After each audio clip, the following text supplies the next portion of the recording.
Mbak. Pagi Mbak. Baik, sebelumnya perkenalkan, nama saya Kanaya, saya mahasiswa Poltekkes Kemenkes Yogyakarta jurusan Gizi. Jadi saya hari ini izin melakukan konseling, G. Nah, kalau boleh tahu kedatangan Mbak ke sini ada perlu apa ya? Jadi gini Mbak, aku tuh 1 tahun lagi mau menikah Mbak. Alhamdulillah, semoga dilancarkan semuanya ya Mbak. Amin ya Allah. Terima kasih ya Mbak doanya. Iya. Nah, sebelumnya saya izin menjelaskan prosesi konseling ya Mbak. Boleh. Jadi tujuan konseling hari ini itu untuk mengetahui dan membantu permasalahan gizi ya Mbak. Nah, untuk waktu konselingnya sendiri itu 15-20 menit. Apakah Mbak bersedia? Sedia. Baik. Sebelumnya saya izin sambil mencatat ya Mbak. Boleh. Kalau boleh tahu dengan Mbak siapa? Nama saya Anik. Untuk umurnya? Umur saya saat ini 21 Mbak. Kalau boleh tahu berat badannya berapa Mbak? Berat badannya 44 kilo. Untuk tinggi badannya? Tinggi badannya 150. Berdasarkan antropometri ini status gizi Mbak masih dalam kategori normal ya Mbak. Alhamdulillah. Selanjutnya Mbak sudah pernah melakukan pemeriksaan lab belum Mbak sebelumnya?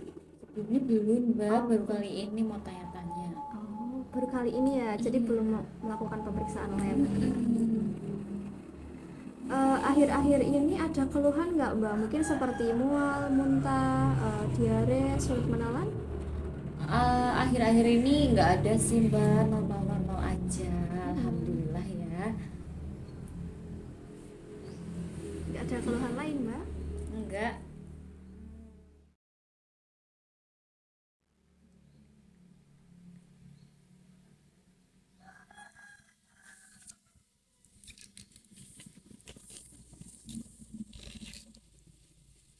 Nah, kalau boleh tahu Mbak ada alergi atau pantangan makan tertentu nggak Mbak?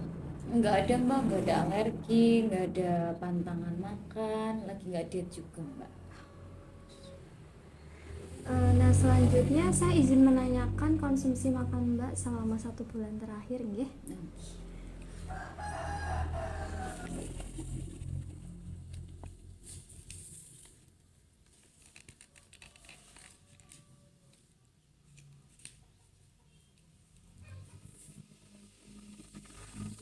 Untuk makanan pokok nih Mbak, Mbak konsumsi apa aja? Makanan pokok, kalau makanan pokok paling cuma nasi sih ya, nasi putih gitu ya. Kalau untuk porsinya sih biasanya 1 sampai 1,5 centong. Iya. Kalau boleh tahu berapa kali Mbak? 2-3 kali ya Mbak, 3 kali maksimal 3 kali. Per hari? Iya per hari Mbak. Ada makanan yang dikonsumsi lagi Mbak? Sudah sih Mbak, itu aja kalau Baik. makanan pokok. Nah, kalau untuk lauk hewani konsumsi apa aja Mbak? Kalau untuk lauk hewani biasa sih ya Mbak, paling ayam, terus ikan, terus telur. Ah, kalau untuk porsinya paling kalau untuk ayam sama ikan itu 1 potong ya Mbak, paling 1 potong. Untuk konsumsinya paling 2 sampai 3 kali dalam seminggu Mbak. Kalau untuk telur juga 1 butir, paling 2 kali dalam seminggu lah. Ada yang dikonsumsi lagi nggak Mbak untuk lauk hewaninya? Udah itu aja Mbak. Kalau untuk lauk nabati apa aja Mbak yang dikonsumsi?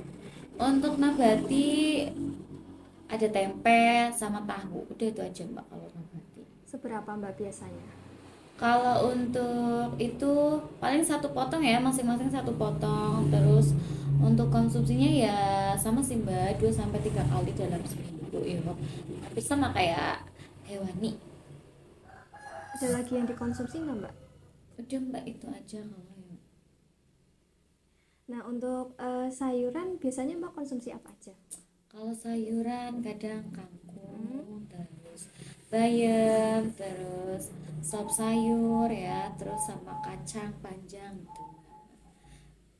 Seberapa Mbak biasanya?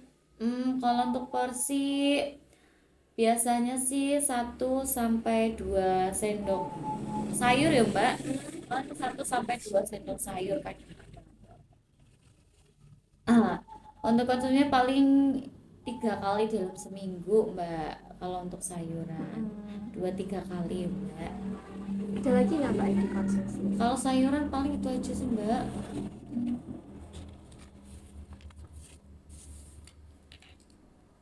Selanjutnya untuk buah-buahan nih Mbak, biasanya Mbak konsumsi apa aja? Kalau buah-buahan paling aku ada melon, terus semangka, terus pisang, sama apel juga.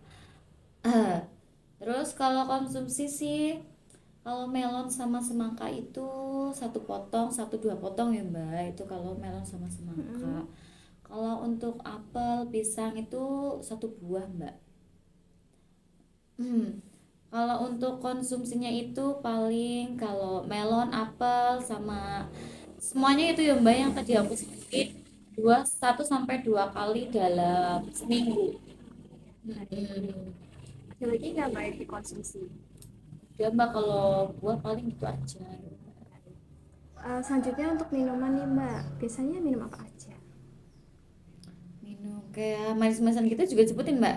Iya, boleh. Kalau minuman paling yang pasti air putih ya Mm-mm. Mbak. Kalau air putih itu ya tiap hari, kadang 1 liter, kadang 3 kali sehari ya. Mm. Kalau untuk minuman lain ada ngopi Mbak. Oh Iya, iya. Genzi Mbak. Oh iya, Ya, saya jadi juga gengsi Mbak. iya, jadi ya ngopi terus matcha gitu ya Mbak. Jadi minuman-minuman manis paling kopi sama matcha Mbak. Kalau untuk itu paling 1 kali dalam sebulan ya Mbak. Kalau untuk minuman manis kayak gitu. Ada lagi nggak Mbak yang dikonsumsi? Konsumsi udah sih Mbak itu aja. Ah, itu aja. Selanjutnya nih Mbak untuk snack konsumsi apa aja Mbak? Snack itu maksudnya gimana ya Mbak? Snack tuh misal kayak bakso, mie ayam, seblak gitu-gitu Oh Mbak. iya. Kalau snack goreng-gorengan masuk nggak Mbak? Masuk Mbak, masuk. Oh, goreng-gorengan ya, gorengan kayak tempe, tahu gitu ya Mbak. Gorengan, terus bakso, terus nasi goreng Hmm. ya, terus ayam penyet, ayam sambal gitu ya Mbak. Terus sama yang pasti nih ya Mbak, seblak. Oh, seblak. Betul. Kalau Ja- untuk porsi ya Mbak, Mm-mm. kalau untuk porsi kalau goreng-gorengan sih kadang 2 potong cukup sih Mbak, Hmm. kadang 2 potong ya. Kalau untuk yang lain paling ya 1 porsi ya Mbak masing-masing. Kalau yang kayak yang berat kayak bakso, nasi goreng itu 1 porsi. Hmm. Biasanya seberapa Mbak Kalau konsumsinya? konsumsi paling kalau makan kayak gitu 1 sampai 2 kali yo dalam 1 bulan. Hmm. Mm-mm. Udah sih Mbak gitu aja Mbak kalau untuk konsumsinya. Saya izin mereview kembali ya Mbak makanan dan minuman yang Mbak konsumsi selama 1 bulan terakhir. Hmm. Untuk makanan pokok itu ada nasi 1 sampai 1,5 centong. Untuk lauk hewaninya ada ayam 1 potong, telur 1 butir sama ikan goreng 1 ekor. Mm-mm. Nah terus untuk lauk nabatinya ada tempe 1 potong sama tahu 1 potong. Iya. Lalu untuk sayuran ada kangkung, bayam, sop sayur, dan kacang panjang masing-masing 1 sampai 2 sendok sayur. Mm-mm. Betul. Selanjutnya untuk buah-buahan ini ada semangka sama melon masing-masing 1 potong. Terus ada pisang sama apel 1 buah.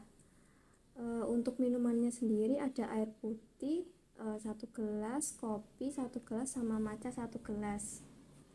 Nah untuk snacknya ini ada tempe goreng 2 potong, lalu ada bakso, nasi goreng, kentang goreng, ayam sambal, sama seblaknya 1 porsi ya Mbak. Ada yang terlewat nggak Mbak? Nggak ada sih Mbak, iya tuh udah itu Oh, semua. udah. Baik.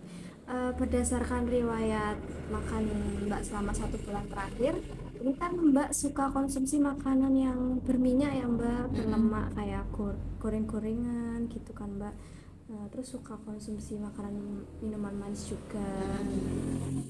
ini kan makanan sama minuman manis kan salah satunya bisa mengakibatkan obesitas ya Mbak. Nah, saya punya dua alternatif nih Mbak untuk mencegah obesitasnya. Yang pertama Mbak bisa mengurangi konsumsi makan makanan sama minuman tadi, dikurangi porsinya.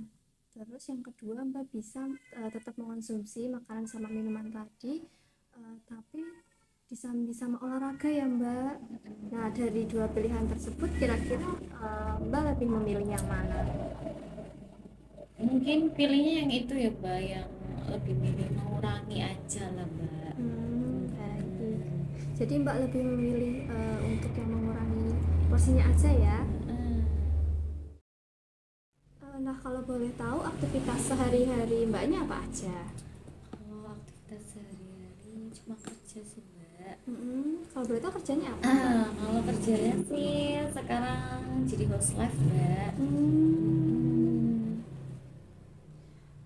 Mungkin ada aktivitas lain Mbak?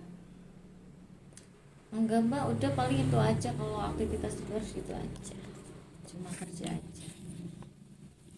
Sebelumnya Mbak ada riwayat penyakit tertentu nggak Mbak? Sebelumnya nggak ada Mbak.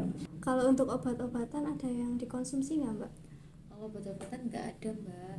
Nggak ada. Mungkin ada yang mau ditanyakan nggak Mbak? Enggak sih Mbak, nggak ada yang ditanyain. Kalau mungkin tidak ada yang ditanyakan, di sini saya ada leaflet ya Mbak. Isinya ini kurang lebih soal calon pengantin gitu Mbak. Mungkin bisa dibaca-baca dulu. Ini anemia kalau boleh tahu itu apa ya Mbak? Jadi itu anemia kekurangan zat besi Mbak, atau kadar nilai hemoglobin kurang dari rujukan. Nah untuk rujukannya sendiri itu tuh 12 sampai 16 ya Mbak. Kalau di bawah itu jadi rendah, bisa mengakibatkan anemia begitu Mbak. Kalau anemia itu sebenarnya bisa dicegah nggak sih Mbak? Bisa Mbak. Salah satunya bisa melalui makanan. Jadi Mbak konsumsi makanan yang mengandung protein hewani seperti ikan, telur, daging-dagingan begitu. Untuk sayurannya Mbak juga bisa konsumsi seperti bayam. Terus lauk nabatinya Mbak bisa konsumsi kacang-kacangan.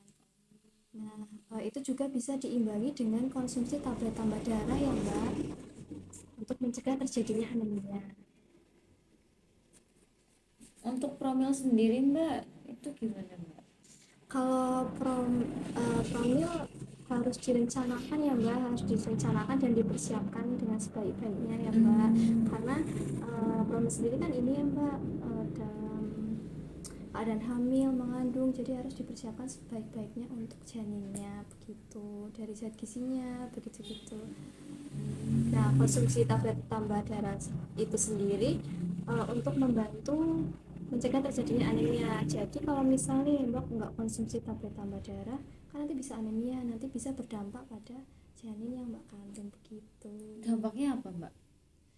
Dampaknya sendiri mungkin nanti anaknya bisa lahir dalam berat badan yang kurang Mbak. Oh, stunting ya Mbak? Bisa stunting, bisa wasting gitu Mbak. Ke situ tuh. Jadi harus dipersiapkan dengan sebaik-baiknya.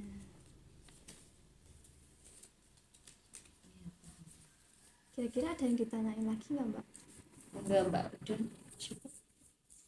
Baik, jadi penjelasan saya sudah cukup paham ya Mbak.